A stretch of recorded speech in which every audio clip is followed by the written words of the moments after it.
kainga a ku alo ye.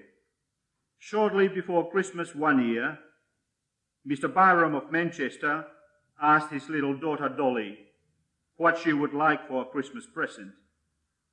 And Dolly, knowing that her father sometimes wrote poetry, replied, "Please, write me a poem."